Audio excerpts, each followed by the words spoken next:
everyone, and welcome to the Wheel and Chill Show. So funny, I was like super empowered. I don't think I could sleep.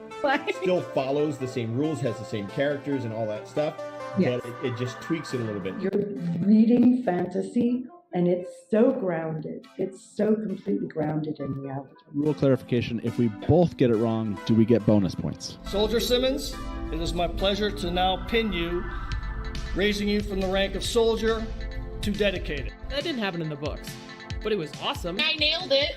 I nailed that. I nailed it. Let me bring you comfort about Egwene. I know you haven't seen her in a month, but let me tell you this story about how badass she is right now. That fight scene, my boy went through 5 daggers. Everybody's flower is different. I think we learned that in the books. This is I think for me, top 5 moments ever on screen. When I read it, I felt empowered. I felt called to action. One of the best quotes in the whole series is when Gaul says, "Do you like to dance, Baron Abara?" The Knights Who Say Chill, AKA the band of really, really nice good guys. Let a couple more drink on. You're saying everywhere. I am. Do you have a chaser should you need it? Can I have a little bit of mine too? Oh, no. Yo, this is good. Young people do like this now or something instead of this. Oh, it's like this. It's the heart emoji. Don't jiggle, jiggle. It folds. I like the way you wiggle, wiggle. Show. We're going to review the entirety of season 1 of the Wheel of Time, the whole thing, finale of Rings of Power. Welcome to the Wheel and Chill Show.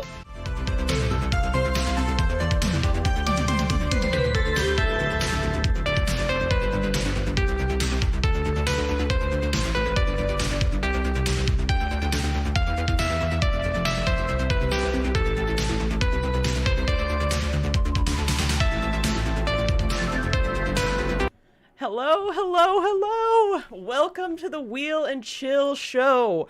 We are back to talk about season 2 of the Wheel of Time because it's coming like in 3 weeks or something, which is so wild.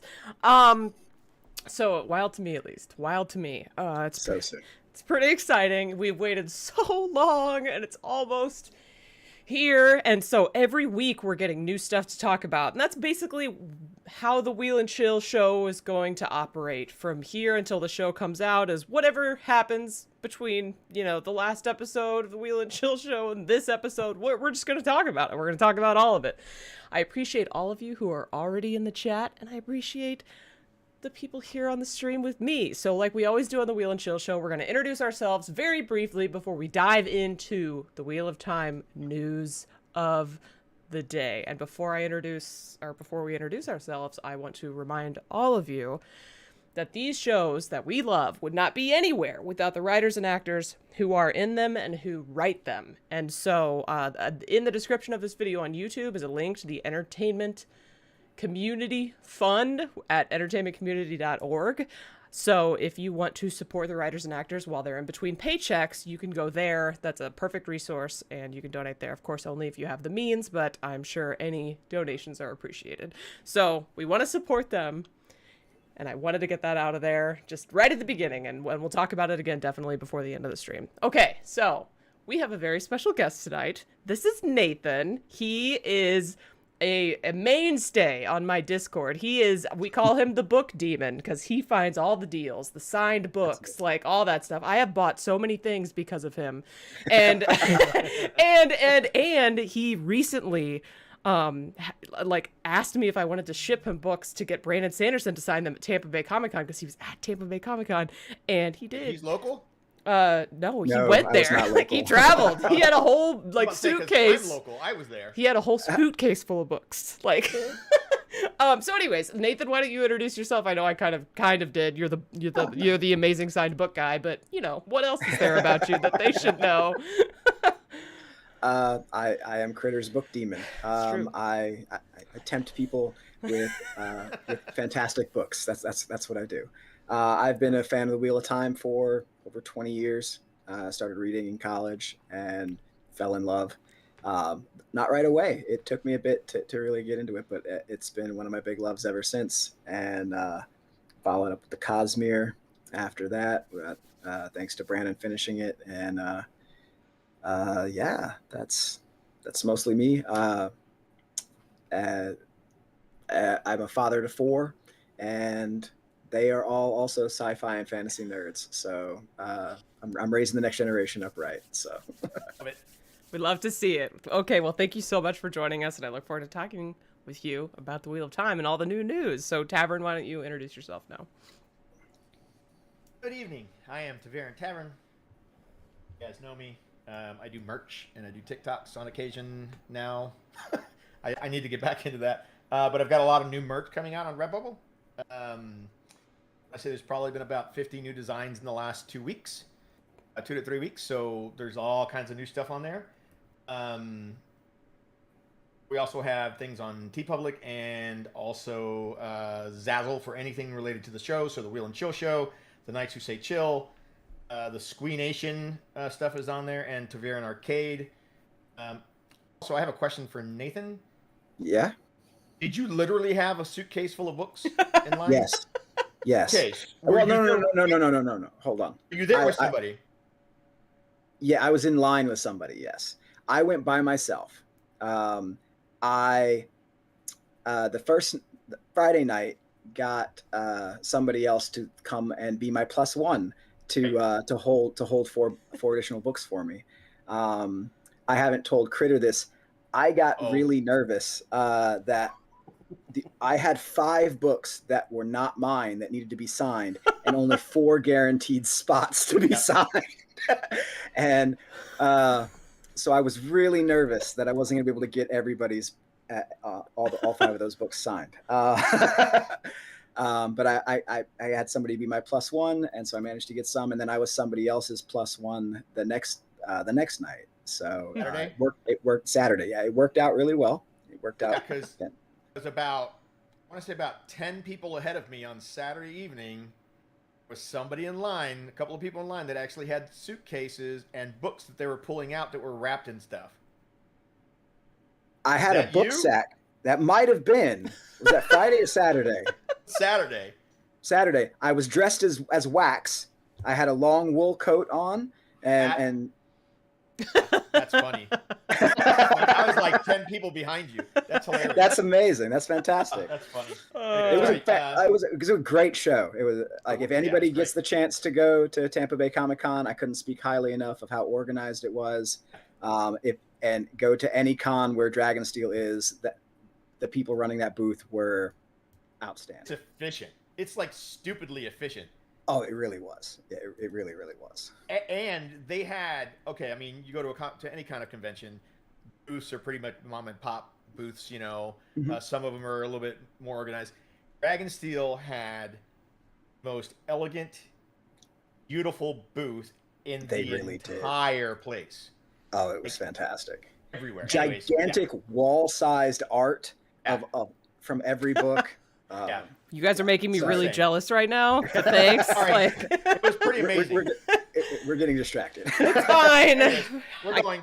Okay. Wheel of Time. Brandon Sanderson did finish the Wheel of Time, so that was Wheel of Time adjacent. I'm Kritter XD. I do Wheel of Time TikToks. This is my YouTube channel. If you weren't aware, if you're not subscribed yet, I appreciate you subscribing. If you haven't liked this video yet, consider liking it. I'm also on Instagram. I'm Egwene Alvear on Twitter. I have an amazing Discord that Nathan is on and I am on, and it's a good time. And we like talking about the Wheel of Time and lots of other stuff. We've got D&D channels. We've got Cosmere channels. We've got, like new shows. MCU channels. We've got exactly MCU channels. Whatever you want to talk about, we've got it. So come on by. The description of this video has links for all of that stuff. So, all right, I think we're good to go. Oh, also, I do some merch too, not nearly as many designs as Tavern does. And Redbubble's currently having a 30% off site-wide sale. So if you want to get some cheeky Wheel of Time or Cosmere or Lord of the Rings stuff designed by me, go over to Redbubble because that's where my stuff is. Okay. That is really good.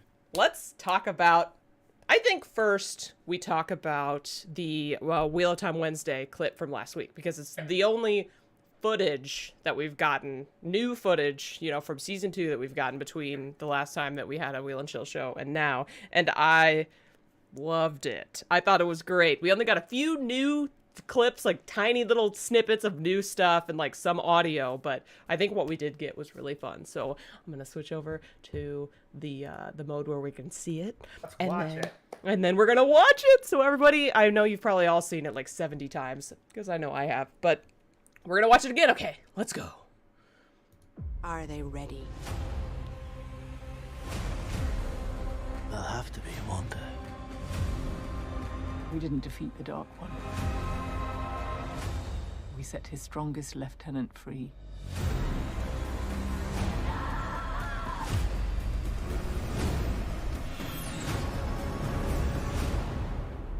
All will bow. Okay. So let's just straight out of the gate. Nathan, favorite part? The first thing that really jumped out to me is we got some great scenes with Perrin. Okay. He's looking really fierce. I think we can feel.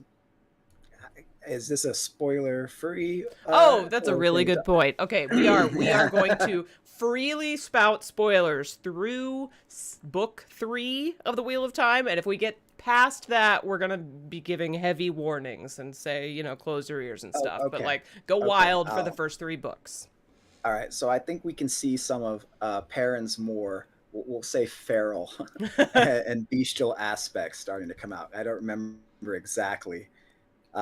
He starts worrying about that in like book 2. Like that becomes a concern because he meets Noam or whatever his name is. Yeah. That's right. That's right. Yeah. So we get to see. I love that. This is a very strange thing to say. I love the dirty aspect that we're getting from all of them. That it's not just clean and bright. What we're seeing from Perrin here, the scene we had of Loyal being held back was fantastic. As strange as much as he doesn't look to me like what I would have expected going in. Like it's really grown on me, and like every time I see him, like, oh yeah, that's my Loyal now. Like, love the new weaves. Oh yes, the new weave effects. Yeah. True. We got this killer scene with Nynaeve and Leandrin, presumably training at the tower. I'm trying to get to it, but yeah. Like Leandrins are so clean. They're so like precise, which makes sense for an Aes Sedai who had been trained in the tower for a long time. And then of course we get Nynaeve's reaction, which is just positively explosive, which makes sense because she is untrained, right? All she's done, she's a wilder. The only thing she's ever done has been by accident, sometimes in a fit of rage. So yeah, I don't know. Oh yeah, Kayla T. Ibarra in the chat. The world feels more lived in. Yes, so we got some press junket stuff today, which we plan to talk about. I watched and or listened to a lot of them today, and the way that they talked about season 2 has me super hyped. I don't know. It sounds like it's gonna be great. It sounds like the scale is gonna be bigger. It's gonna be more epic. I don't know. I'm just so ready. Ready. So yeah, Witches Later, you're asking if we're going to cover the new interviews? Yes. At least the ones that we've seen, because I don't know that they're all out yet, but some, like Screen Rant has released some. There were some other YouTubers that released some. What? I didn't see Yosha's. Oh, I saw an interview with Yosha. Yeah. Okay, I missed. Like I said, I only caught. I saw one all the way through, and then I caught part of Maddie and Zoe's. And then other stuff happened, so I couldn't watch the rest of them today. But we will definitely talk about it. And if anybody in the chat remembers something that they liked from any of the interviews or whatever, drop it in the chat and we'll talk about it. Like, because even if we didn't see it, if you saw it, we'll know about it. So that's exciting. You saw it, we saw it. If you saw it, we might as well have seen it. So, yeah, would you say... are you relieved that it looks like we're getting colored weaves, or is that something that you weren't like terribly invested in, Nathan? I don't think I wouldn't say that it was something that I was terribly invested in. Yeah. I think that it'll give a better feel to the magic system. Yeah. Than a better separation, just a better feel for what the characters are seeing than what we had in the first season. I think honestly that's a good progression. Like I feel like in the first season we weren't seeing colors because we were the audience seeing them outside of, from an outsider's perspective, and what we're going to start seeing now more, I feel, is more like what the characters are going to be seeing as they're learning their abilities and stretching themselves. Yeah, several of the interviews that came out today, and it was different actors and actresses who were saying it. They mentioned how we can kind of sit with the characters a little more this season, because season 1 was all about, here's all of this information, we have to set the scene, we have to do all of this stuff, and now the characters are split up, and it's a little bit more of a personal, mental kind of a struggle. And so I'm wondering if part of this sitting with the characters is going to be kind of experiencing their training a little more intimately, like we can see in this clip where Leandrin is clearly training Nynaeve, and we saw another scene where Egwene seemed to be practicing her weaves. So I'm wondering if the transition between colorless weaves and colored weaves is going to, like, we're gonna see it, and it's gonna be from the girl's perspective. I wonder if that's gonna be the case, or if they'll just change it, like a Wizard of Oz. Yeah, like a Wizard of Oz transition, black and white cool. to color. It could be really cool. So Tavern, that could be very interesting. Favorite part from the WoT Wednesday release? Ooh, I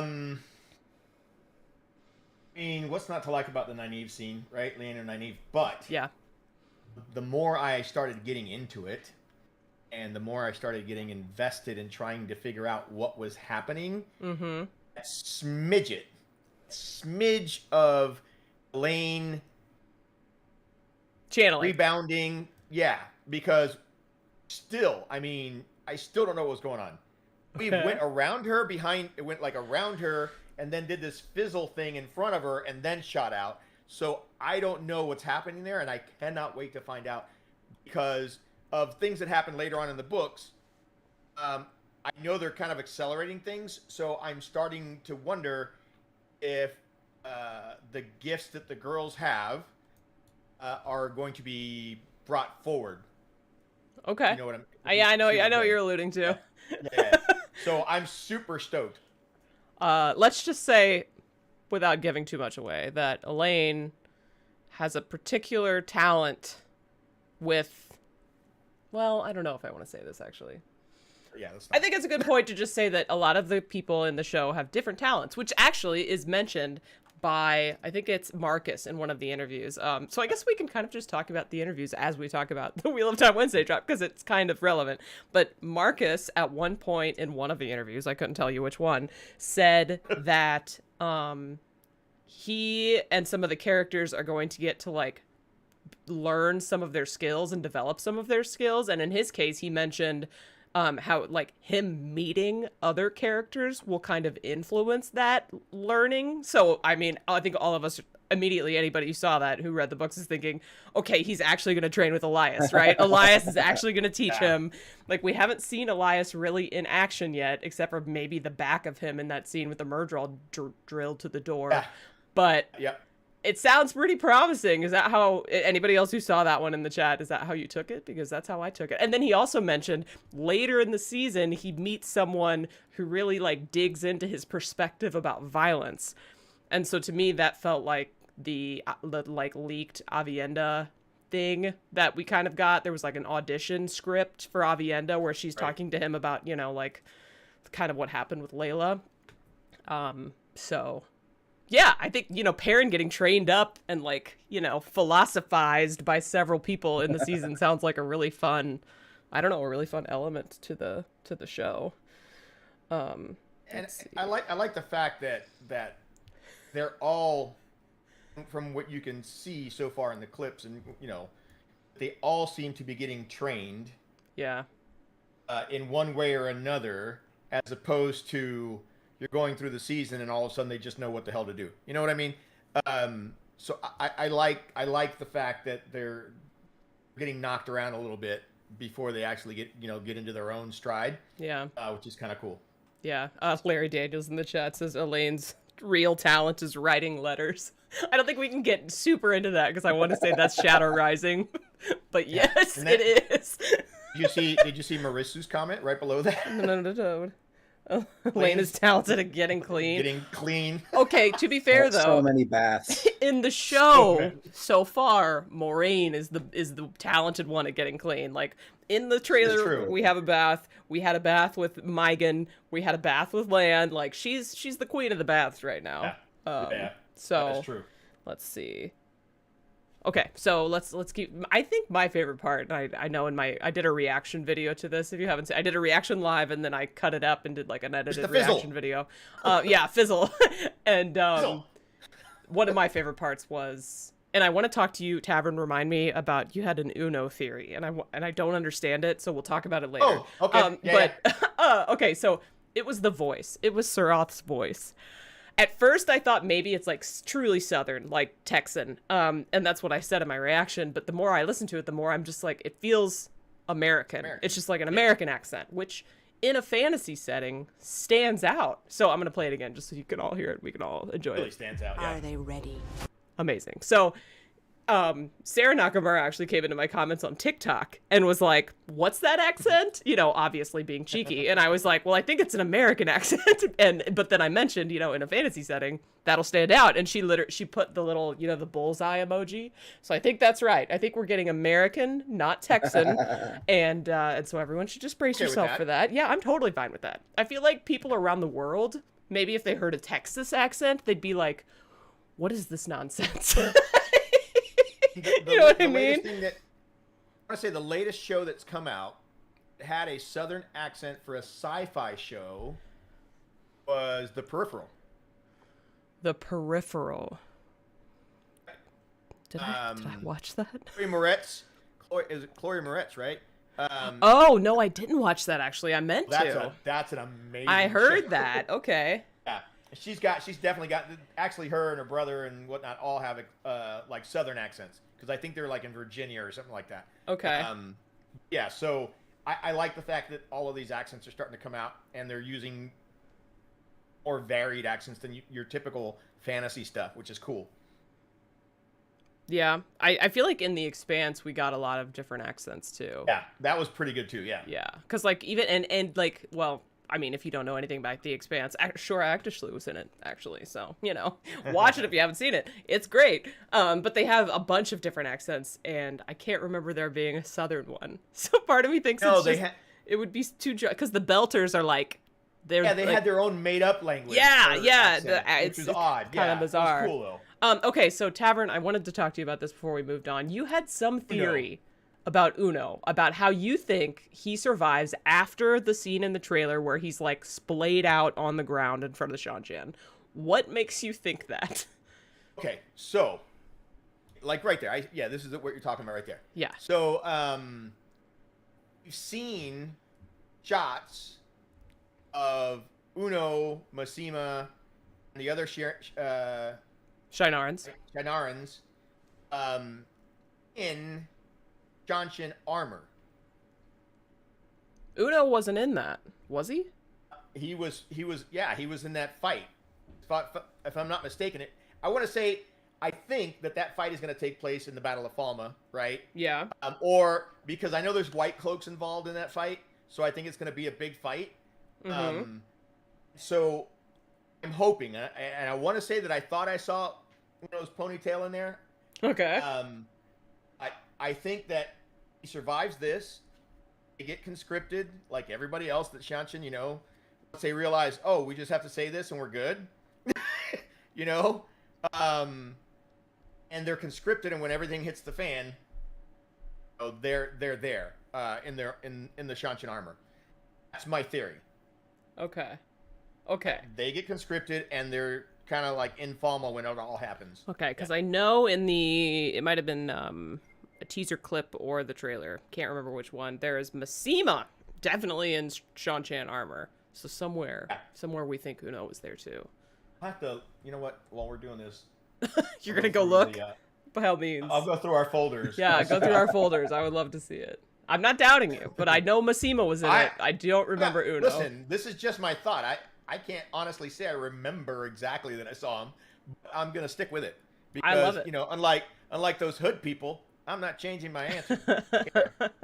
I didn't change mine. I've never changed. Some people have. Well, I'm just saying. Those people Defectors.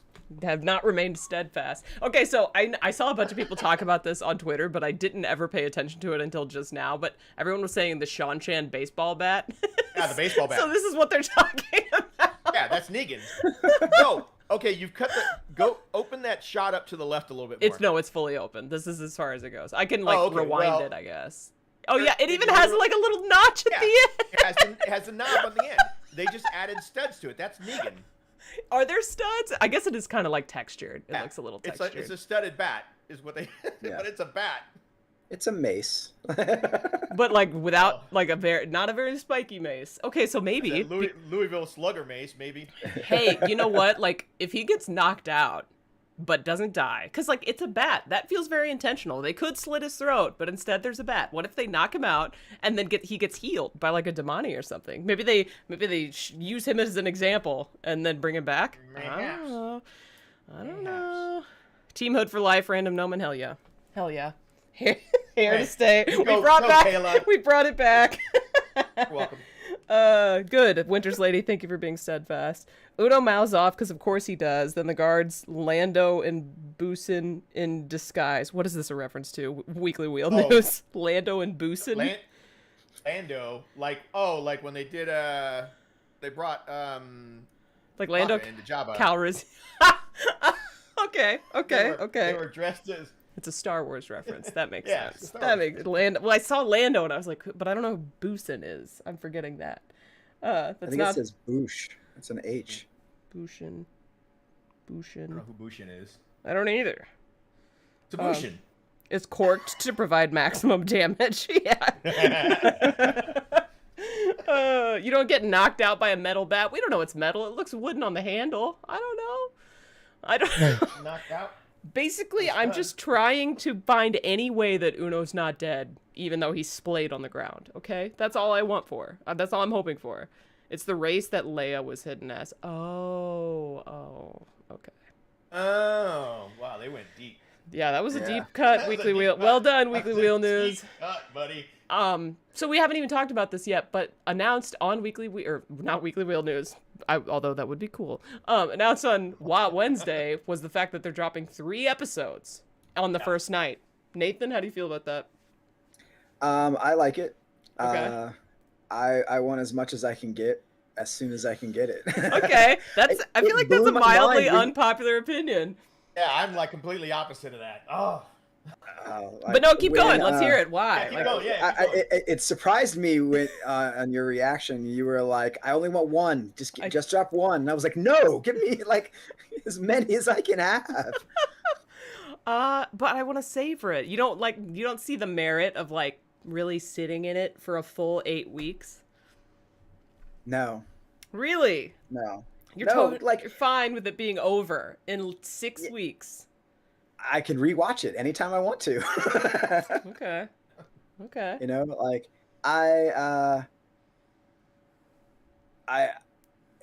that's one of those things I feel like I'm really glad has more gone away with the advent of streaming, the weekly weekly release. Yeah. I'm not saying that I will always binge a show, but I like having it available. Okay. You know, so that I can watch it whenever I want to, and I think it makes for a better it makes for a better watch party experience when you've got more than just a simple hour to watch on release. You know, I'm not saying necessarily that maybe 3 every week or anything like that, but 3 and then 1, you know, for the next few weeks works really well for me. Like I said, I think it's great. That's a good amount of time for a watch party. Yeah. You know, and maybe that's part of why they picked 3. Like, hey, let's get people together so they can watch it and talk about it and spread the word. Yeah. Okay. I feel like honestly for watch party length, I did have a watch party last time, and 3 was a lot. There were like people who had to leave. There were like people who got there late because like it was a Friday, you know, and like to fit it in. It was tricky. 2 would be better in my opinion for a watch party. You had people who weren't invested enough, Kritter. That's what that means. I was luring them in. They hadn't okay, but they hadn't read the books and they were willing to come to a watch party for a show that they had never heard of, if not for me. So like I feel like they were doing pretty good. By the way, I'm curious, anybody in the chat having a watch party? Because I am again. I plan to. The full 3 episodes. Obviously, I will have watched it before the watch party because I'll be doing reactions, but curious. Random Noman says, I wonder if there's something to how they start each show. Some shows start with 3, some with 2. Does it say something about Amazon's opinion of the show? Honestly, I don't know. Part of me thinks it has something to do with how many episodes there are. Because like Vox Machina was 3 episodes per week for 4 weeks because there were 12 episodes. That was a lot, but they're shorter episodes, right? So I'm not sure, honestly. Rings of Power, I believe, was 2, but those episodes were also like an hour and 15 minutes long, and so like that was a lot more screen time, like almost as much screen time. I was gonna say Rings of Power already also has a huge following, right? So you don't need as many episodes to get new people invested in it because they've already seen the Lord of the Rings movies and all that stuff. Wheel of Time, this is brand new to a lot of people that haven't read the books. Yeah. So 3 episodes really pulls them in. Keep watching the rest. I can see that. I think that's how they're doing it, but I'm not 100%. I think for season 1 of the Wheel of Time, 3 episodes made sense, and it might just be like a what makes sense narratively, because the first 3 episodes of the Wheel of Time season 1 were a nice primer. They were like, okay, we've got everybody, here they are, here's an amazing battle. Now we're slowing down a little bit, kind of, we're getting to know the characters a little bit better, and then they're split up, and we're going to set the stage for the rest of the season, kind of, like, and it was all fun, and they all had different flavors, the episodes did, and also, M.N. Drew, I see you in the chat, I'm not being selfish. Maybe I am being selfish, but not in the way that you think. I want to spread out the show as much as possible to garner the water cooler conversations. I want the buzz from the show to last as long as possible, because I feel like that will give it more of a chance to get a wider audience. If everything happens all at once, it might be like talked about for a couple of weeks in like the general population. Obviously the Wheel of Time fandom's going to talk about it ad nauseum, and I'll be a part of that and I'm going to love it, but it's going to fall off other people, the normies' radars, faster if it's not going week by week. That's my biggest concern. I want it to be even more popular than it was in season 1, and I think the best way for that to happen is to slow it down. But I get it. Like Mr. Kritter likes to binge too. I don't know that he'll watch it until it's all out, which is wild to me. Like absolutely insane, but it might happen. So if I can counter with one more argument. Yeah, no, bring it on. I'm curious. It sounds like the chat's actually on your side.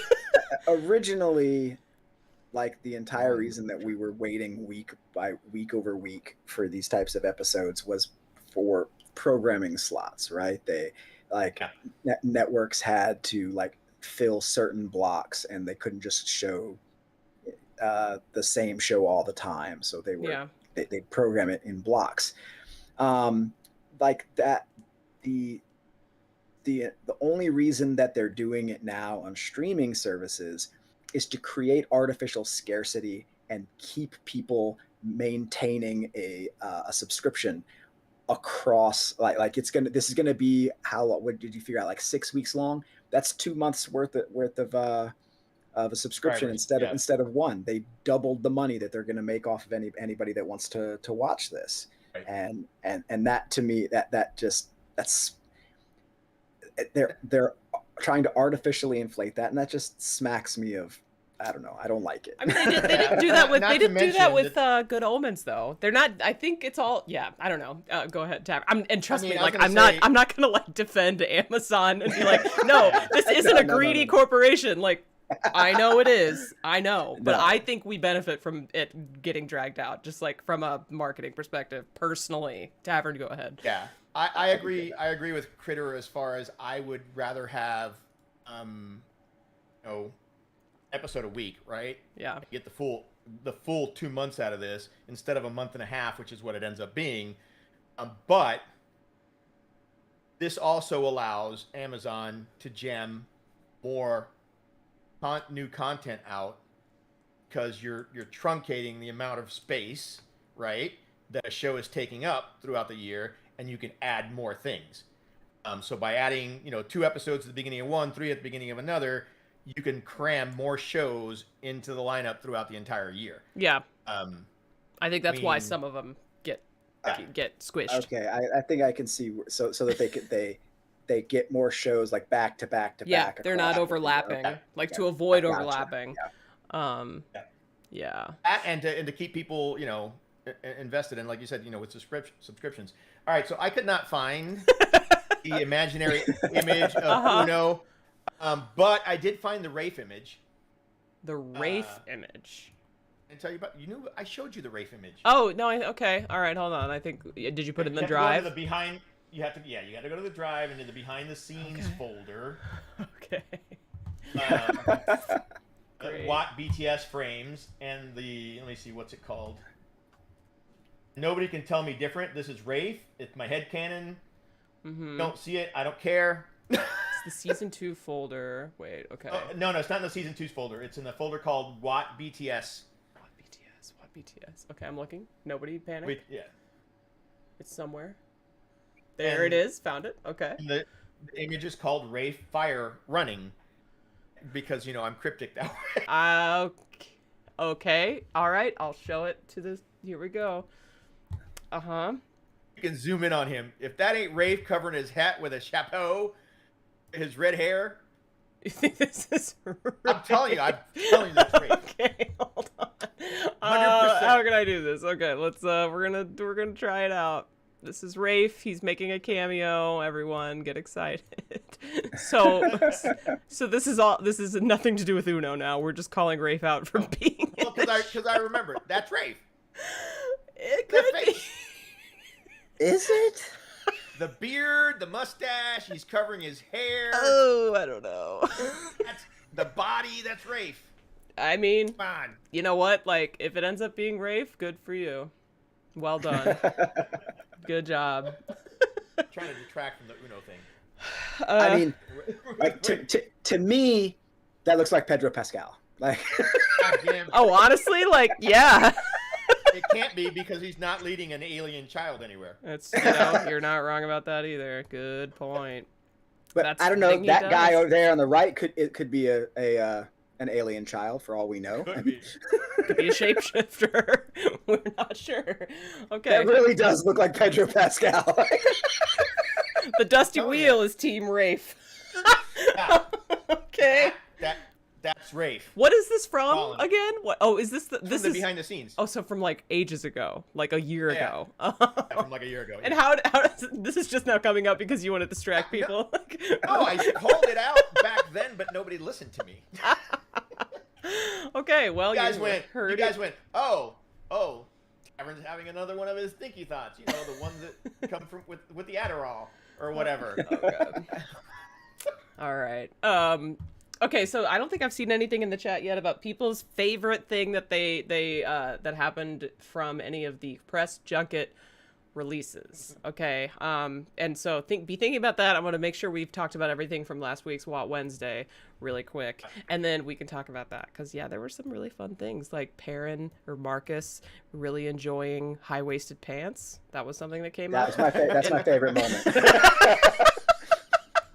And the conversation where they answered to the question where they were sitting for long times on the horse where they were supposed to be still, but the horses wouldn't stop moving, and so their butts were moving around. Yeah, but they had to like stay still up top.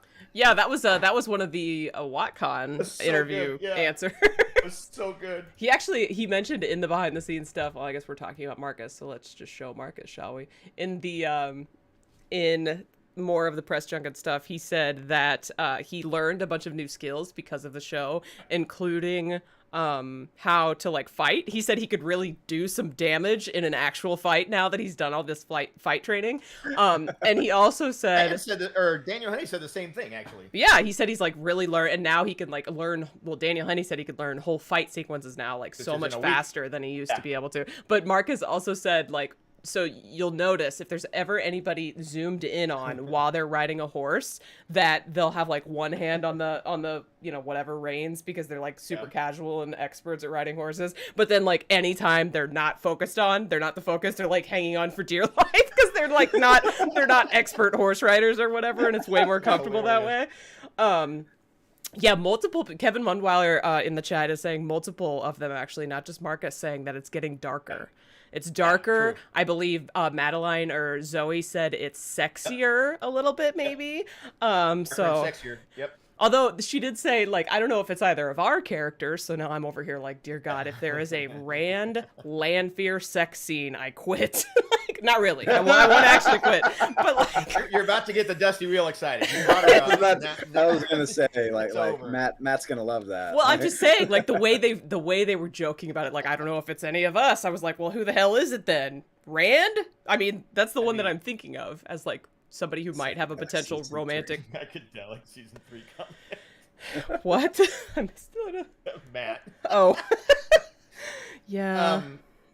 Daniel also said it was darker, so yeah, this is cool. Okay, Kayla. 5 of Harry Potter. Rosamund Yosha one that came out this evening was interesting. What was it? What did they say?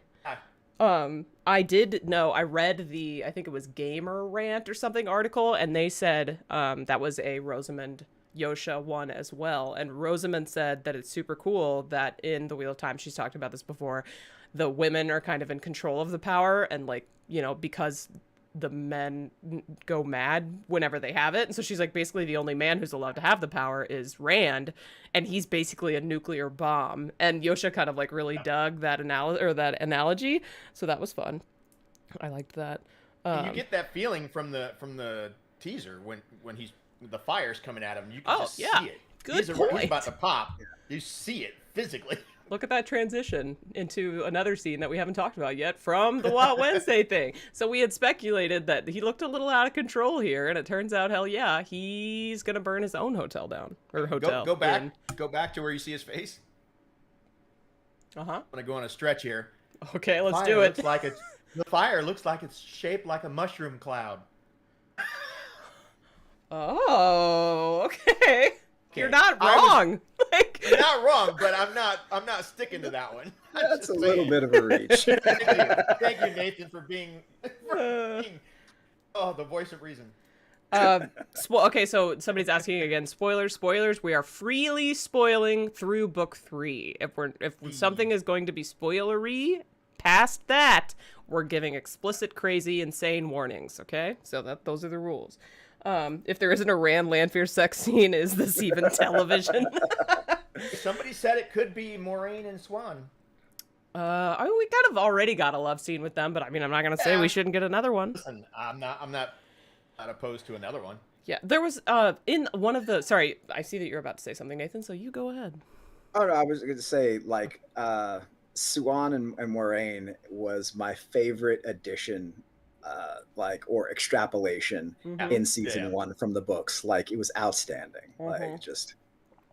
And it sounds like I only saw this on Twitter, so it's not firsthand information or like from me watching the actual clip, but somebody said that they saw in one of the press junket releases that Rosamund talked about working with Sophie again this season. So there were a lot of people like, they're not even going to see each other. Sounds like they are, okay? It sounds like they are. There's a whole damn clip of them eating, which I think is a flashback, but still. Oh, that might be what she was talking about. Dang it. Okay, yeah, you're right. That might be it. There's a whole clip of them. You're right. Together. You're right. I'm forgetting. Okay, so Kayla responded, they talk about what their characters go through in regards to their relationship and if we will ever see Rand accepting who he is / his power, and they both got huge grins on their faces. Okay, I'm seeing like in episode 8, like, Alethor, the dragon, Alethor. That's what I'm expecting. We'll see. It better be a guy. Randenheimer, John Mayer. I think that's exactly what they're alluding to. Like, what's really hot right now? Pun intended. Nuclear bombs. Let's talk about it. and the color pink. Well, true. Hey. True. I'm gonna be. Oh, nice, cute Wheel and Chill shirt. You love to see it. Yeah. Okay, so oh my gosh, Winter's Lady, such a good point. A Yosha interview, Yosha said that in reading the books, which he's also rereading, by the way, which is one of my favorite things that I learned from one of the interviews. He's rereading the books, but he said that Rand really sees the beauty in life, and Rand also is inclined to help the poor, which is so true. Like that shows up pretty early. So he gives I guess Yosha, now that he's read the books, feels more comfortable kind of like interacting with the writers and the directors about maybe like certain things that Rand would be likely to do. And so I guess he kind of advocated for Rand while he was walking through the streets of, I assume, the poor part of Carian to like give a coin to a beggar child. And I guess that maybe, I don't know if it made the final cut, but I guess they shot it. So that's kind of cool. She's also saying that Winter's Lady's also saying that he goes to a sanatorium to learn about what happens to people who go insane. Well, he did talk to Logain. No. Oh. Yeah. Was that in the interview? Oh, yeah. Was that in the interview, or are we just assuming that because he visits Logain? Yeah. Or maybe that's make sure that's maybe those two are the same thing. That's what I thought of when I saw that comment, but I'm not sure if that was in the interview. If that's we're assuming. How are we feeling about Rand and Errol in the sanitarium? Okay, I'm missing. I don't know what this is. The sanitarium. Ron Weasley's owl. No, honestly, whenever I read that, that's what I thought of too. It's like, that's what I was thinking too. Who's Errol? It was in his interview. They said he mentions it in one of the. Okay, see, I watched like several of these, but I feel like I gotta just go watch. Nice. I haven't seen them all, so and my apologies for that. I just was having not a great day. But yeah, no, I definitely want to watch the rest of those. Probably I'll catch up to them tomorrow. He name drops the character. That's amazing. Errol. Okay, yeah, we need to. So apparently, yeah, one came out tonight, so I feel like I'm already behind. Yeah. Okay, let's see. What else? What else? The closer we get, the more stuff they're dropping back to back. So yeah. Oh my gosh, Larry Daniels. He doesn't need to go to a sanitarium to experience that. I'll just invite them to Thanksgiving dinner with my family. Maybe that's the scene where he's walking down that hallway where he doesn't have a sword on or anything. He's just walking down the hallway and it's really clean. Yeah. I'm wondering if that's what that is. Maybe. Another thing that happened in one of the Rand interviews was Yosha said that the director, I'm forgetting the name, was it Peter? One of the early directors was also Peter? I can't remember. But they were also like at least starting to read the books to kind of get a perspective. So that's cool. Let's all just watch the Yosha Roseman one. Okay, what channel is that on, Kayla? Or can you DM me on Twitter? Because that would be lit. We will watch it. Definitely watch that. Yeah. But we'll have to like pause it a lot, because we don't want to like steal the copyright and stuff. Like it's gonna be commentary, and also me seeing it for the first time because I want to see it. Taylor Napier. What about him? What about Napier? Napier. What are we talking about, fam? Y'all are probably what channel it's on. Napier. Okay. I'm confused. Napier just popped up all of a sudden, and I don't know why. It's okay. That's fine. We'll figure it out. Did he bring snacks? That is his strong suit. He's great at snacks. Snack water. All right, I will never stop talking about how much I love the Seanchan aesthetic they went with. That's okay. Let's talk about that for sure while we're. It's insane. Okay, I got a DM on Twitter. I assume I assume I know. Okay, but let's talk about the aesthetic and then we'll move on. Okay, let's hear about it, Nathan. What's your favorite thing about it? That it feels alien. It feels so different from everything else we've seen, and different from anything else I feel like that I can think of in fantasy. It's bizarre. Yeah. And that's before we even get into the Damani. Oh yeah. And the Damani, I can't wait to see. Like that looks oppressive. It does severely. And it's brilliant. Okay, real quick, that shot right there is completely different. Because when they channel, it's usually on their forearms, right? Except for this shot, that's not what's happening here. So I'm a little confused as to what's happening because a lot of the channeling that we've seen the Damani do comes like from their elbow to their wrist, which I assume is because the Soldam is wearing the bracer, Yeah. right? So, but this shot here is completely that's a completely different kind of channeling. Yeah. Yeah, Oliver's ears. We talked about the Expanse earlier. She does have drummer eyeshadow. It's really dark. I wonder what the point of that. I mean, like, it's aesthetic, obviously, but like, what Damani's like, I gotta do my makeup. Like, let me wait. Like, I gotta get, where are my lashes? Remember the Soldam are the ones that are making them up, so they're like dolls to them. Yeah, it's a pet. It's like dressing up their pet. Like people. That's horrible. But yeah, no, I think you're right.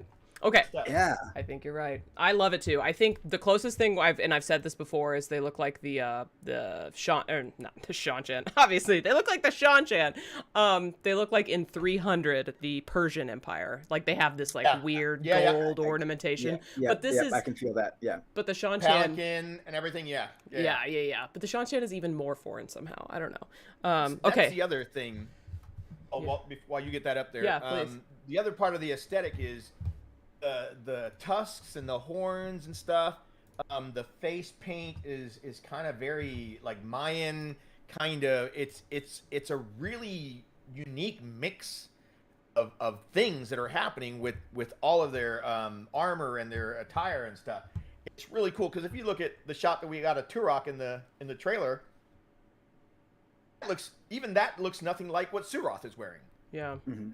It's even more intricate. It's insane. I mean, outstanding job. Okay, we're getting there. We're getting closer. We're getting closer. I'm gonna maximize this so we can see everything. Thank you for sending it, Kayla, and I think it was Kevin. Appreciate you both very much for that, for helping, for taking one for the team, leaving the stream ever so briefly and finding me this. Kevin suggested starting at, I think, a 142 timestamp, so I will do that here in a moment. So get you someone who looks at you the way that Rosamund Pike looks at Yasha. Yeah. Christian Hawkson. Okay. She can look at me like that all day. I'd be happy. Yeah. Okay. This is there's a lot of ads here. Oh, I saw the beginning of this. This has one of the worst beginnings of any interview. Well, that's Kevin said start at 142, so I guess that's what I'll do. Like if it's just like really terrible. It feels awkward and terrible. Like it's not a good. I gotta make sure that that's the right timestamp because I don't want to mess it up. Let me look at it. Let me find back the DM. Shred it, Tusk. Yep. 142. Yeah. Okay. Let's pull it up. I'm gonna make sure it's turned up enough, and then we'll get started. Okay. Random. I wasn't gonna say anything. What? So that's my big problem at the beginning of the interview is the guy introduces himself and not his guests.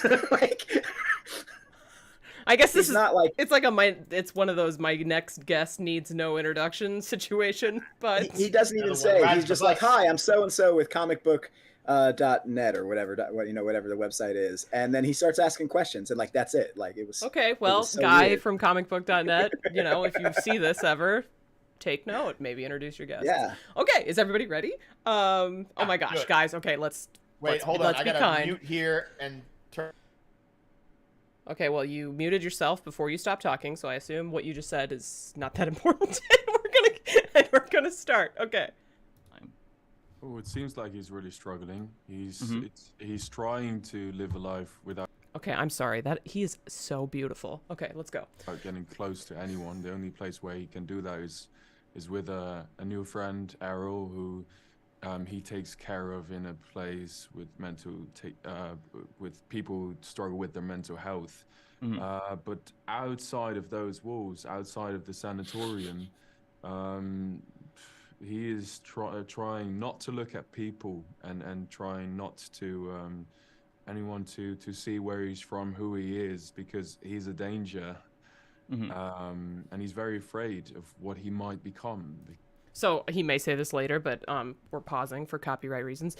He does say in a different interview, interestingly, that as I guessed, he shaved his head in order to like conceal himself, like he's in hiding. So everyone that was concerned about him having shaved his head, that's why, and it makes a lot of sense, I think. Okay, continue. Because he knows that every time you channel, just go closer to madness. one of the big questions that a lot of people are asking about season 2 is, will we get to see an opportunity of just how dangerous Rand will become, as his, channeling, as his connection to the One Power kind of grows and as he kind of struggles with that? Do we get a real big look at just how dangerous the Dragon Reborn is? He's not going to be able to tell us. Good question. Well, I think that is his arc of the second season, that he is finding who he is and what he's capable of. But where he starts first at the start of the second season is that he fears that quite a lot. I was gonna say, I mean, don't we get that in the shot where the fire's shooting at his hands? The savior of the world. That's pretty dangerous. Is something he doesn't want to face yet. But I can't wait for the audience to see a Rand that completely embraces who he is and what he's capable of, and that's what we're doing right now, season 3. We're shooting this week, and well, I can't say too much about that. Look at that face. He is sneaky, sneaky, sneaky. Like, they are torturing us right now. Oh my god. Ah! What do you guys think? What do you think? I guess we're not done yet, but that feels like it. But no, I just wanted to like capture this nonsense right here. They're hiding things from us, and it's killing me. Okay, let's keep going. Yeah. That smirk is you crazy. leave me on a tease. Well, thank you very much for your time, and I hope you both have a wonderful that rest smirk of your is pretty day. crazy. Wait, so did he not ask Rosamund any questions, or was that at the beginning? Was that the awkward part? Okay, you know what? I have to see this. I don't care. Like, I'm gonna see what this awkward part is. Okay, let's go. Christian Hoffer, comicbook.com. Hello, how are you doing? Really good. How are you? Oh, I'm doing okay. So let's get things started. So season 2, Wheel of Time. Jump right in. The dynamic between Rand and Moiraine has kind of flipped a bit, as Rand, it was revealed at the end of last season that you can channel, and Moiraine, you were cut off from the One Power. Indeed.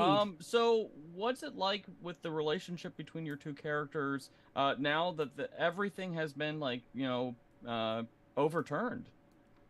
We start off the season with her not knowing seemingly where he is, and him thinking that he doesn't know where he is.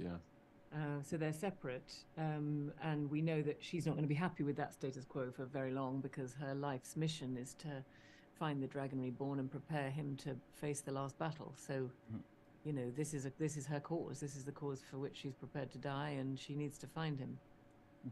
But as you say, she doesn't have the One Power anymore. So we have to see her outsmarting her enemies in different ways. Okay, that was a lot like what she answered Rand, in the That was a lot like what she said during the WoTCon interview. Basically, she doesn't have her power, and she's just trying to figure stuff out. It is a little awkward. It's a little awkward. If she slipped a coin in his pocket or something. In the books. That would be something. Yeah. Okay. Tori said it's a good point. The defense of the interviewer: these interview junkets, they sit the stars down and parade reporters through, and they each have a limited amount of time. So he was probably nervous. The fact that these are remote make me think that like they were basically like, okay, 5 minutes. If you go past 5 minutes, you'll never get an interview again. And so everyone that I saw was like 5 minutes. It was so fast. It was like 2 questions. So that is really tough. In that, like, that would be tough. I think I would nail it, Amazon, if you're watching, but I think it's tough. All right, there's a little bit more, and then we can talk about this. And if anybody has any more that they want us to specifically talk about, DM me on Twitter, and we'll react to them. Your character excuse me, Yosha. I just see you and I just go, wow, Rand. That's great. I can't not see Weird Al now that you guys have mentioned it. Yosha, it's the hair, probably. You go and the shirt. Once again in season 2. You find yourself. I mean, I can't say much with what I'm wearing, but like, are you it really is the whole ensemble. Okay, this is him asking the question that they answer. So, all right, we're done. We can move on. It would be really nerve-wracking. They could track him. Rand has a tell. It's not Rand's tell. It's Moiraine's tell. It's Moiraine's tell. Yeah, it's Moiraine's tell. Yeah. Okay. So what was your all's favorite interview that you watched, by the way? Oh, and Winter's Lady, a little background. Good point. The cast spent 2 days pre-strike doing press junkets. And yeah, that's a lot of interviews. So yeah. I feel like it would be so hard to be the actors in the situation.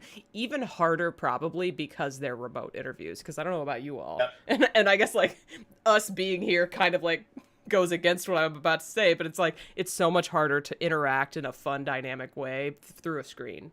I think. Like if you're in person, it's way easier to like get, read, like play off of people's reactions and all kinds of stuff. Yeah. So, okay, y'all we're being nice in the chat, please. Everybody, kindness. We're wholesome. We are very wholesome. Yes. What happened? They're just everybody's like I don't like necessarily commenting on people's appearance and stuff. I think we can. Okay, that's true. We can stop that. Yeah. Let's see. Yeah, I remember when we heard they were filming these two, I was immensely jealous. I would love to interview them again. Okay, let's see. I want to see if anybody's DM'd me anymore. I don't think they have, which is fine. Let's see. What else did they talk about? Trying to remember. I'm just gonna say my favorite you were asking was earlier, which was our favorite interview, and I'm always gonna say Lan. Yeah. Daniel Henney. Mm-hmm. Always it's gonna be my favorite. Not gonna blame you. And we talked about this earlier in the interview where he had a couple of interviews. The one I'm talking about, he started off by saying, "Yeah, this season's a little bit darker," which was mentioned across a couple of them, and then he dropped some things in the middle of the interview that I thought were interesting. Mm-hmm. For example, he mentioned Tuan's Mills, which is he goes on to describe it's a small town not far from Falma. And then he talks about Falma. He talks about Carrion.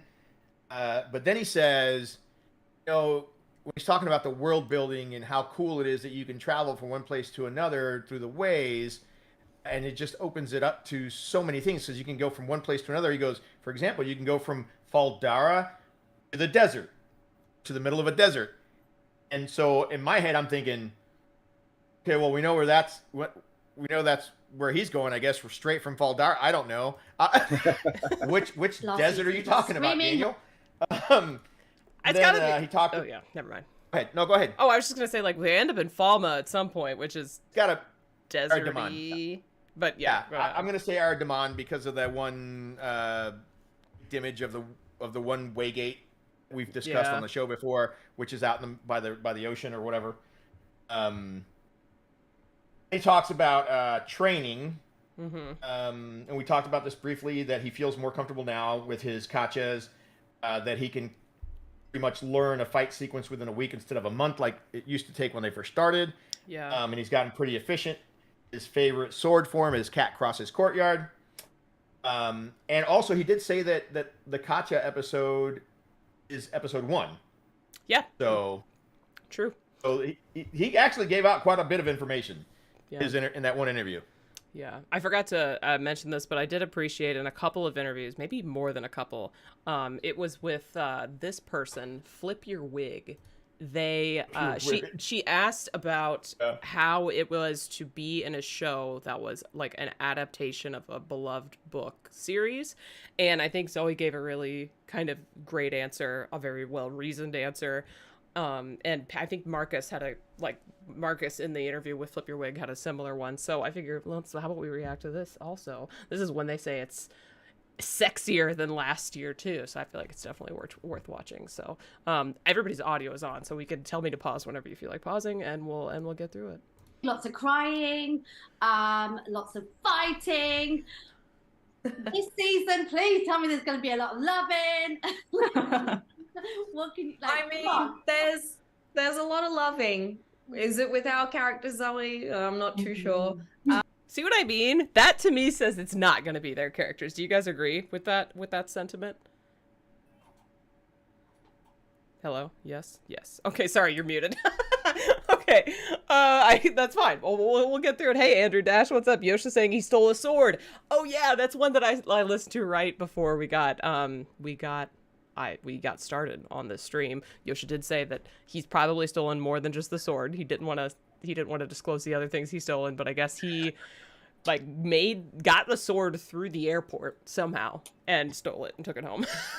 So nice. I assume he checked it.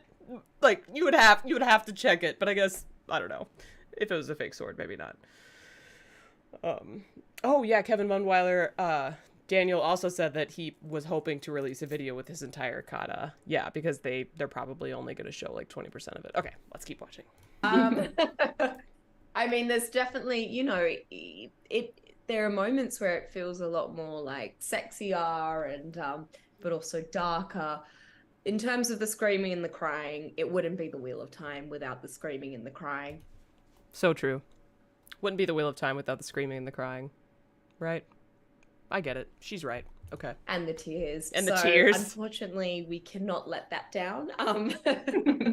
But, you know, it's really wonderful to be able to explore, you know, maybe the more human, smaller moments of, you know, maybe it's jealousy or grief or longing. It's really wonderful to be able to sit with those characters and flesh out those moments because, you know, season 1 was all about, you know, showing the world that we live in, the prophecy, the plot, and now, you know, we can sort of take a breath with these characters. What? Okay, so she mentions jealousy. Like, Rand is nowhere to be seen. We don't know if they're even going to see each other this season, so, though I feel like her saying that there's an element of jealousy makes me think that maybe they will see each other, and it'll be in Falma. That makes the most sense. What do we think about that? Or remember her face when Swan said, you know, you are really powerful, and then she was looking at Zoe instead of her, or Nynaeve. Maybe she's jealous because of what's happening in the tower. That Nynaeve goes straight to accepted. Wow, Tavern. Good point. I didn't think about that. Good. Okay, but, you know, like, round of applause for Not Tavern. just a pretty face, you know. I hadn't considered that. Okay, Nathan, what do you think? I was wondering if we were going to get some scenes of her and Min talking about Rand. And because I believe at this point, hasn't Min already had her viewing about herself and Rand? I think so. And I think that, I mean, I could definitely She was holding see a baby, right? Yeah. Oh, yeah. that's He right. was holding a baby? That's right. Yeah. And so, you know, she talking about that is gonna get under Egwene's skin if they talk about it. You know? I think Min is either in Carrion, because we got one brief shot of her in the behind the scenes folder. Is that one shot of her that she's in a room that looks like the room that Rand is in? But it could also be Falma. We don't know where she went after Faldara. She might have said, screw this, I'm going as far away as I can. And so she went across, you know, and she's stuck behind lines in Falma. But we don't know where she's at. I don't think she would be at the tower, though. No, I think that could be at the end of the season, too, right? Because Min, in the books, is one of, like, Egwene's confidants. And Min, in the books, could be in the same room as Rand after he gets injured in the big climax fight. Yeah, it's true. So it's a good thought. It is a good thought. Yeah, it's a good thought. I do think the tower thing is incredibly compelling. I can see Egwene being very competitive. You know, like, I feel like I'm you know, me and Egwene, we're kind of like this, and I can see that happening. So Nathan? Dawson in chat says that it was confirmed that the jealousy they were discussing is between Egwene and Nynaeve in the tower. Yes. Oh, okay. Did you read that article, Tavern? Are you? No, I'm kidding. No, I did not. I'm kidding. I just told you I watched the one Lane interview. Okay. He's just that good. Okay. I do come up with decent stuff on occasion. No, it's just mixed in with a bunch of bullshit. Honestly, proud of you. I didn't even think about that. I did not think about that at all, but it's a really good point. Okay, so Kayla, I see you. We will watch that Rosamund thing. A question about Soireen, very important stuff, but let's finish this because Zoe talks about the fandom in this one, and I want to make sure we get to it. So, yeah, lots more tears and screams to come. Everyone has a choice. We're watching the... Okay. How are you doing? I am very well. Did anybody else notice that all of these interviewers will play a clip, do some kind of weird intro, and then start the interview, like, over? That feels so bizarre to me. Like, and I wonder if Amazon was like, now this is how we do this. You know? Or, like, what happened? But, okay. Let's see. Yes. Super excited for you lot. Listen, I guess the first thing I want to say is congratulations, because before season 1 even aired, you knew you were getting a season 2, and that's pretty rare. I mean, it was all a whirlwind, really, because I mean, when we were even shooting season 2 and season 1 was coming out, you know, there's always been such an overlap on this show. It's never a dull moment. But you know, I have huge faith in this show, and because the series has been so successful amongst readers and fans, you know, the world is so immersive and expansive, and it's so loved that it's like, you know, you have complete faith in something like this because of the work that Robert Jordan has done.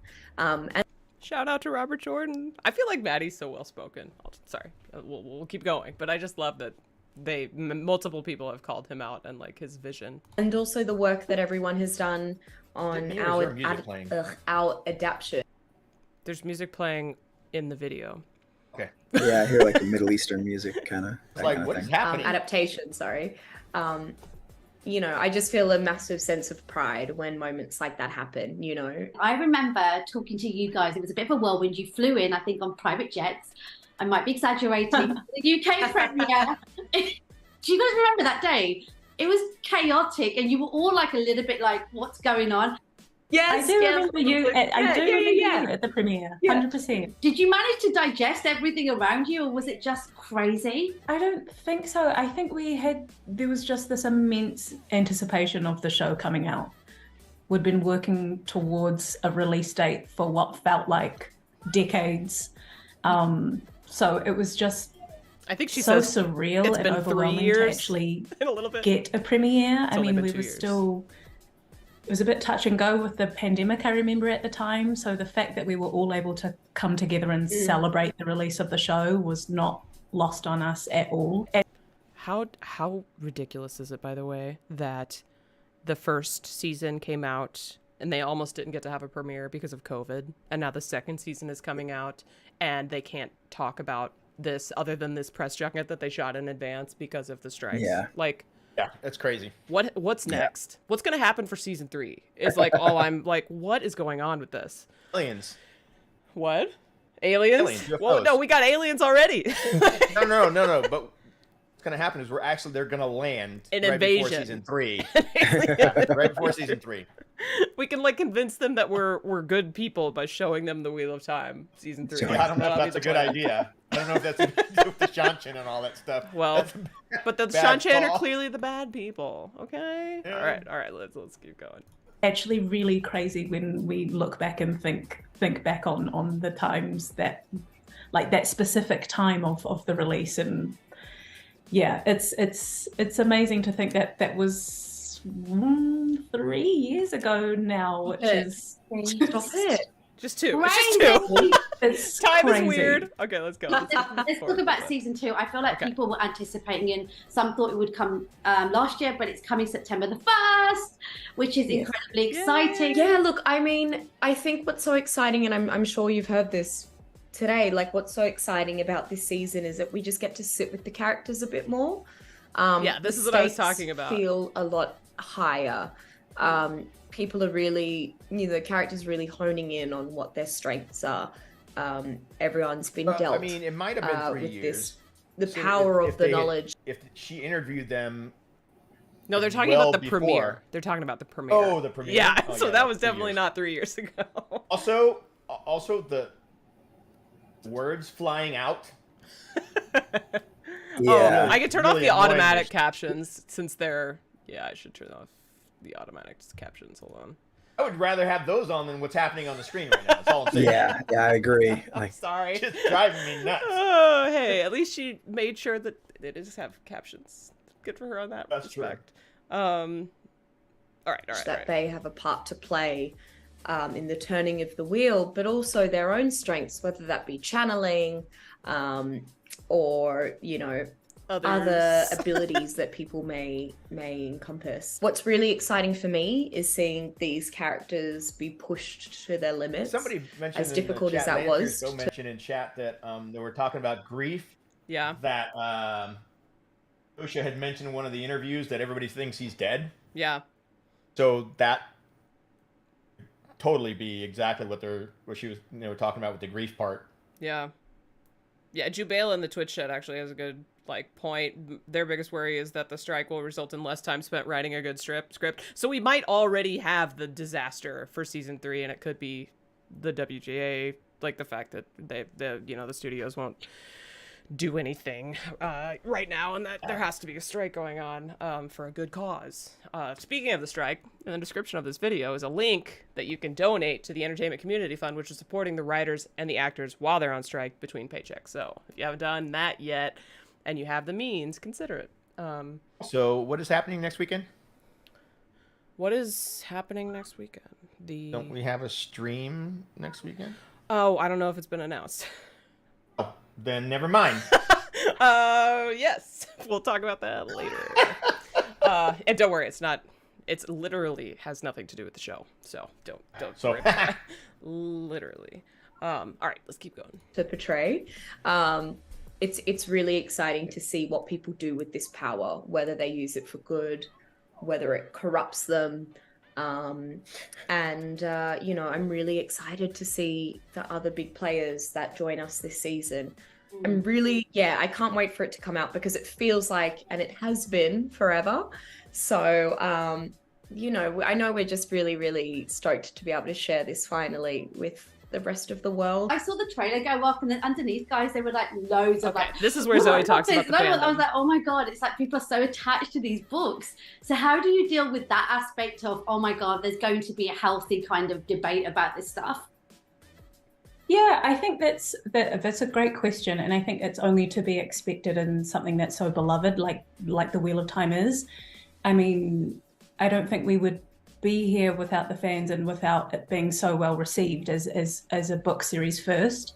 So obviously we have to honor and respect that.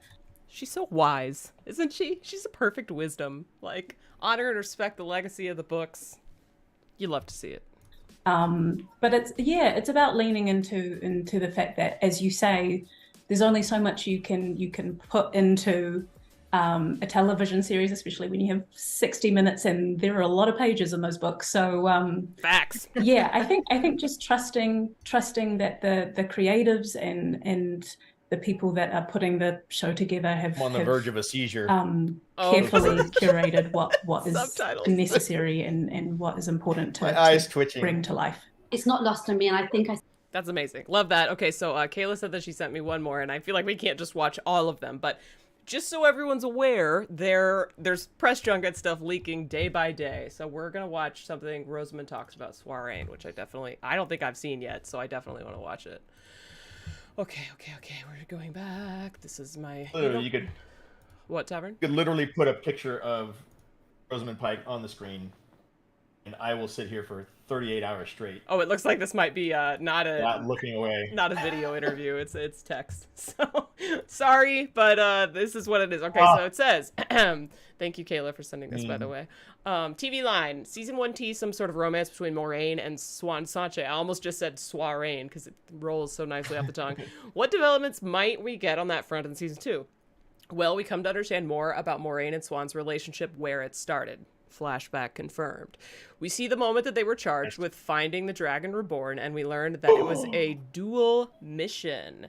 It was Moraine who had to find the Dragon Reborn and prepare him or her to face the last battle, and Syanchan had to galvanize the tower to support him, and in that time, Syanchan has risen to the Amerlin seat. Okay, well, yeah. I mean, they were the ones that heard the prophecy, right? All right, question then. Okay. Do you think that if aged Moraine and Swan in the show, when they find out or when they hear the prophecy, right? Mm-hmm. So, because I mean, in the books they were young women. I don't know how old they were, but they'd been there 3 years, so I'm assuming like 19 or so. Yeah, probably about Egwene's age. So, do you think they're in the show they're going to be older when they find that out? I mean, I don't know. They're going to be in that age, I don't know. Same age.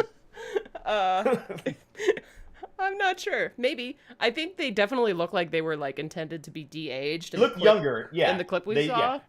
Yeah. So Sure. maybe. Yeah. That'll be interesting. But That'll be okay, cool. so we see the moment that they were charged with finding the dragon. So do we think somebody's assigning them this task? Or do we think this is just like, oh, the prophecy happens and like nature charges them? You know, the wheel, the pattern requires it of them. New Spring, the Amerlin set them to it. Yeah. Yeah, I thought it was the Amerlin. True. Yeah, the Amerlin set them to it. So we're gonna get that, like, we're getting New Spring, like full on. New like Spring knowledge came back. Look, yeah, you read it very recently, thanks to. I did. Thanks to me. Thanks. Oh, by the way, I don't know if you guys saw this, but I got new nails. They're Wheel of Time nails. Yeah. Beautiful. Sick. I was gonna do blue, but they didn't have a shiny enough blue, so I went with purple. But whatever. Oh, they looked amazing. You show them the flame? I did, yeah. I tried, but it's like kind of blurry. There's a flame. It's right. Flame. Oh, let nice. Me, let me make myself bigger. Here we go. Let's make a ring finger. It's on the ring finger. You know, it's my accent nail. This is there. Nice. That's a thing Very that some girlies do. Accent nails. You learn something new every day. It was 20 years ago today when the Amerlin said go out and play. Sorry. Wow. Sorry. It's okay. It's okay. Okay, so parody song. Sorry. Does anybody else have anything they want to talk about from the last week that we learned about season 2? I mean, there was the Trolloc video, which I thought was really cool. Yeah.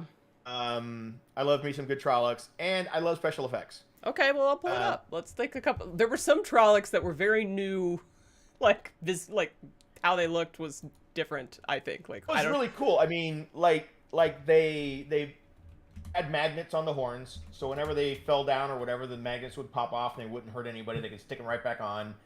That was some pretty cool stuff. Yeah. So sorry for the chat. I have a very dear friend that does special effects makeup. She went to school for it. That's what she does. She's off shooting a movie right now.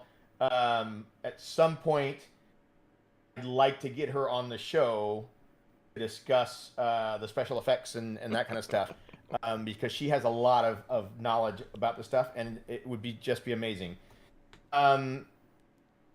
Klaus, I don't think that's something we're gonna touch tonight. Yeah, we're talking about season 2 tonight. Confirmed season 2 news, not speculation about season 3. Speculative. All right, so Larry Davis, will we get the guitar Amoroso? He comes.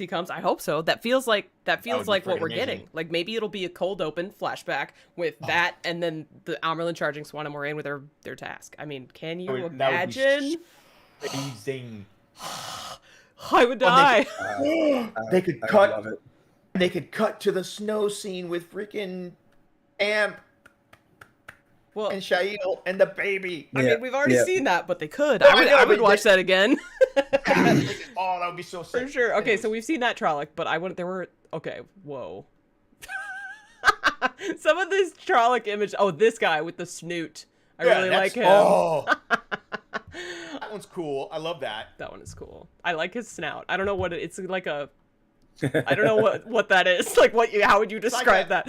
It's like a werewolf. It's like a wolf snout. I mean. Oh, like a smooshed wolf snout. Yeah. You're true. Yeah. You're right. You're true. That looks amazing. It does look really good. And then there's this big boy. That guy reminds me of the butcher from Diablo. Yeah, I could see that. It's a lot like the butcher from Diablo. That would be. Oh, fun. I hope he's wearing a loincloth. Is all I'm saying. I can see the loin. There's okay, good. Something. That's a lot. That's a whole lot of everything happening right there. Oh, and then we got another. Look at this face. Okay? So do you think this one's CGI? It's a little too blurry. I think that one might be CGI. You think? I think so too. Yeah, not that one. The one that's in her face, that one. His mouth.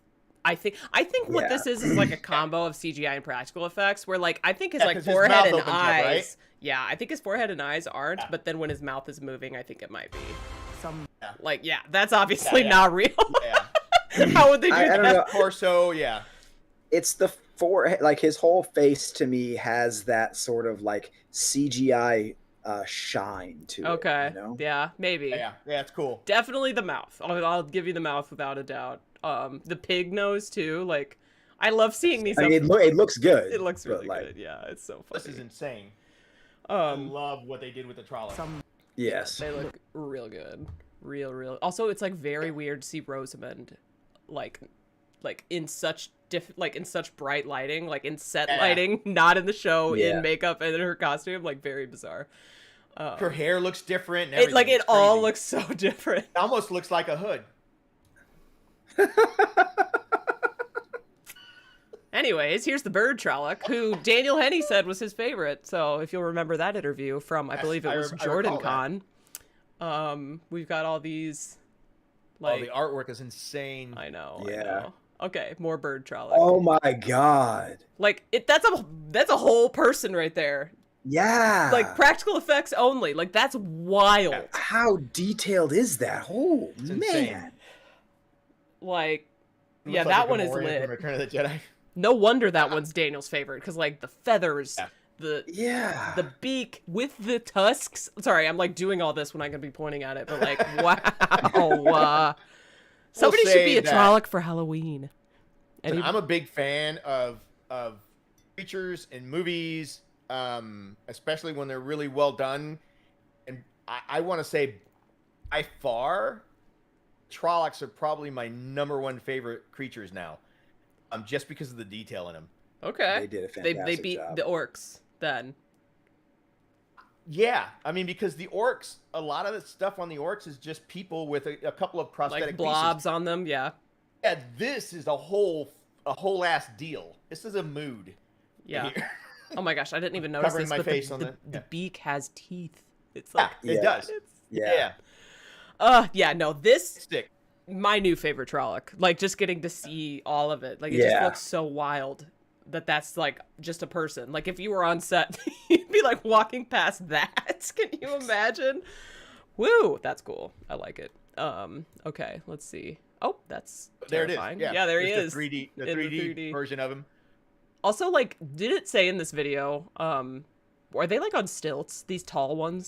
Some of them are. Some yeah. of them are Yeah, on yeah. stilts. Okay. You can see them. Yeah. That makes sense. Matter of fact, the guy that they knock one of them over, and you see they have to pick him up because he's on stilts. I like that they made them super tall too. Like they say that Ogier is supposed to be like about that size, and like I kind of would have loved that. Although in the trailer or something, it does look like Loyal is like towering over them a little more than it seemed like he did in season 1, which is great. Yeah, it's awesome. Also, they have short Trollocs too. Yeah, the ones that go on their 4 legs too. Well, it's not even that. There was one little stocky dude. Oh. Trolloc that was like, everybody's like 6, 7, 8 feet tall or whatever, and this one's like 5 foot. This one reminds me, I don't know why, but it kind of stood out. It screams Jim Henson to me or whatever. Like it's It like does. a labyrinth. It feels very much like it feels like a labyrinth creature. Okay, Yes. so same. And this is same page.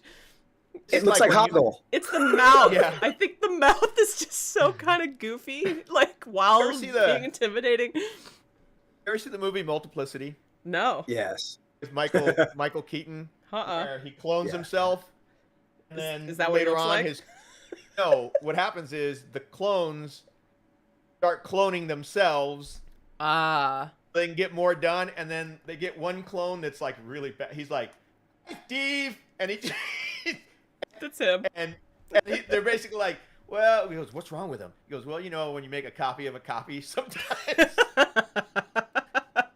That's this guy. This that's guy how didn't make it through the oven It's long enough. perfect though, because like they're supposed to be this corrupt hybrid, and they're not all gonna look like an awesome bird. Some of them are gonna look like some of them didn't make it. Like Sasquatch. Like they just are. I love it. I love that. Let's see. This is from Winter Night. Oh, here we go. Oh yeah, the horns. Is that where they describe the horns? Oh, they just pop up. No, yeah, they pop. Here, watch. He falls. He'll fly over. Okay, and I'll watch it. I'll just play it. Horns on that, if knocked, will come off. Oh, there they go. That's cool. I like it. That way, nobody gets hurt. That makes a lot of sense. And then there's a little guy in the back, right there. Oh. He is very little. Little tiny dude. I love it. And they're popping the horns back on. Easy peasy. Somebody. Oh, and they're lifting the guy up because he's on stilts. That guy's on stilts. Where the wild things are. You're so right. That's exactly what it feels like. Yeah, that's amazing. The some of them though look scary AF. Like the goofy dude is kind of like, oh, if I saw you in person, I'd be scared. But like looking at him on a screen, I'm like, ha ha ha. This guy though, whoo, this guy's intense. This guy I would be afraid of in person and on screen. Like, yeah, that guy's horrible. This guy's a beast. This guy is Diablo. Like he's just yikes. No doubt. Oh, and here we go. From the clip we just got. Well, yeah, the running, like for the most. Yeah. I mean, maybe. We were talking about this last week, and you were like, maybe he was just trying to scare her, and I was like, no. Interview filmed in 2022. Oh, okay, yeah, they're just making sure. So, did they play this whole clip? So they didn't play the whole thing because we didn't see just the played a little social. bit. But okay, so that was fun. Also, I didn't expect we would get to that, but we did. So well done. That Trolloc got into the Two Rivers to back flamingos. Okay, so between our last Wheel and Chill show, so basically the things that we've got from the last time we talked were the WoT Wednesday clip, the Trolloc video, the press junket stuff. That's the crux of it. We talked about our favorite thing from the WoT Wednesday clip, like overall takeaways, favorite things. We always do like a wrap up at the end of every stream where we talk about whatever we want to talk about, and I think that's going to be my prompt for this final thoughts session is like, of all the things that we've seen in the last week and a half or whatever, what's the best stuff? What's the best stuff? I don't know that I can answer what's... Oh, Nathan. All right, go. Sorry. No, please, Nathan, you do your thing. I don't know if I can answer what's best. I can tell, like, what I immediately wanted when I ended the WoT Wednesday clip was, man, I want to see Donald as Matt. More than anything, I think that clip made me want to see Donald as Matt. Like, I need more Matt now. I need to see what Donald is going to be like, and yeah, I think that's going to be the thing that's driving me the most for season 2 is like, let's see our boy in action. Yeah, exactly. Okay. Yeah, I guess we didn't play his interview, but he did talk about, Donald talked about how his first few scenes were with Kate Fleetwood. So, I mean, we know about the New York Comic Con clip, even though some of us haven't gotten to see it yet. But it's interesting that he's going to get to interact with one of our faves. I mean, as far as like people loving to hate her from season 1, and they're going to come right out of the gate. We're going to get a new Matt, and he's going to be interacting with her. Like, that just gets me super hyped. But yeah, I would love to see it. Like, already, I would love the clip. Give me the clip.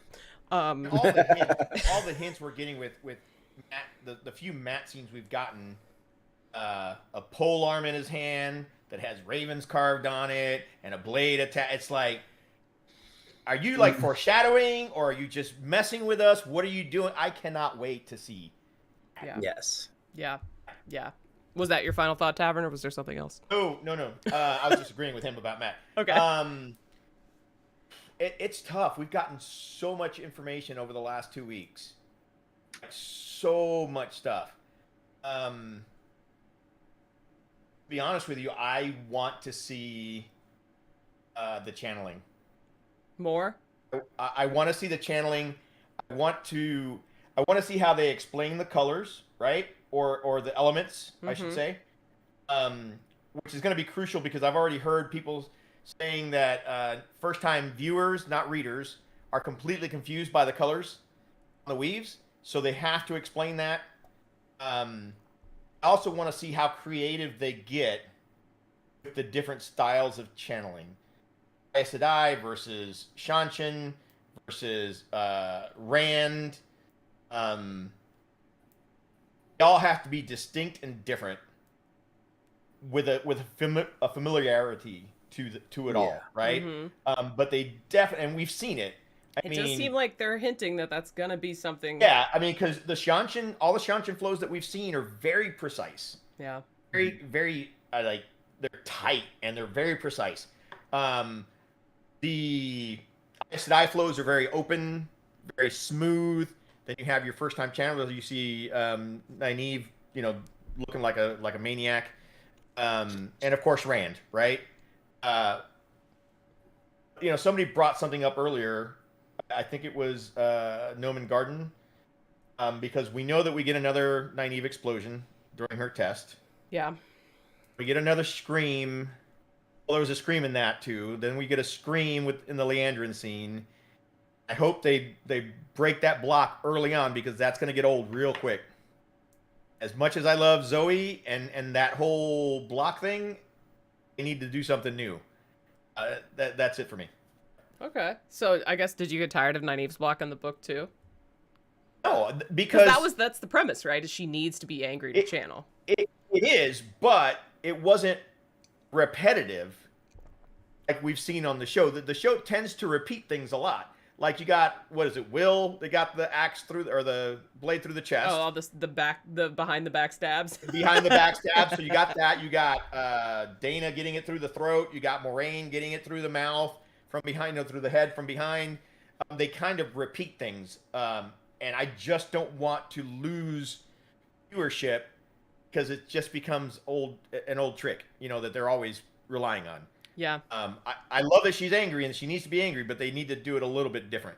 Yeah. I can see how, like, I would be totally fine with her having her block for a long time, as long as, like, in the books, it's different. Like, sometimes she's got a quiet rage. She's not just screaming. Exactly. And so I can see, I definitely don't want them to, like, rely on, like, the same shtick multiple times, like the fake out deaths, like they did in season 1. So I can see that. Yeah. But yeah, Flamingo Said I, the book repeats things a lot too. It does, and I think that's a fair thing, and I'm not complaining about that either. So let's see what on I the didn't boat even. I'd be very upset if they got rid of Nymph on the boat, or Nynaeve on the boat. Okay, we're we didn't. The spoiler levels are through book 3. Listen. It could be T-Pain on a boat. We don't know. True. True. Just saying. We're not giving anything away. You're right. Okay, so as far as my favorite thing for the last week and a half, I don't know if I can answer that. Obviously, any new footage is gonna be my favorite thing, because it's like I want to see as much as I say I want to prolong the new stuff, like seeing the show, I also am desperate to see it. So there's those like battling things within me. So every time we get new footage, I get just like unbelievably, insanely excited. What? There's children screaming. That's Nathan's. I was like, I don't know. I'm so sorry. No, you're good. Okay. You're fine. It just distracted me. It just came out of nowhere. I also am really enjoying the Trolloc video is super fun, and I'm also really enjoying these like press junket like it's like an Easter egg hunt, trying to find them all and like pull any sort of tidbits out of them. And anytime I get to see the cast talking about new stuff, Wheel of Time specific, it's really exciting. So, and I'm just like on this like insane excitement train like that hasn't slowed down for like several weeks, and it's hopefully going to continue. So. Saying that the interviewer saw the first 4 episodes. Oh yeah, well I don't want to talk about that because that's stuff. I'm just jealous. So yeah, Nynaeve on a boat for the next WoT Idol. Oh my god. All right, so I feel like this was a very successful stream. We got through a lot in a little bit of time. I appreciate everyone in the chat for being here. Nathan, thank you so much for joining us. Oh, thanks for having me. It was my pleasure. I had a great time. Well, we had a great time having you. Tavern, amazing as always. And you'll be hearing from us very soon about something that is happening this weekend. And that's all we're going to say about that. To wrap the stream up, I will remind you that if you want to donate to the Entertainment Community Fund, which may or may not be related to the announcement that we're going to be making soon, you can do so in the description of this video. And solidarity. Yeah. And so we love the writers, we love the actors, and we want them to be supported and their likeness not to be stolen, and for them to get the appropriate amount of residuals and everything. And we want the studios to give them that sooner rather than later, so we can all just be happy again and like live our lives and get the right amount of money, them on their part and all that stuff. So yeah, that's it. Thank you all for being here, and we'll see you very, very soon. Keep an eye on our socials for an announcement. Okay. Bye.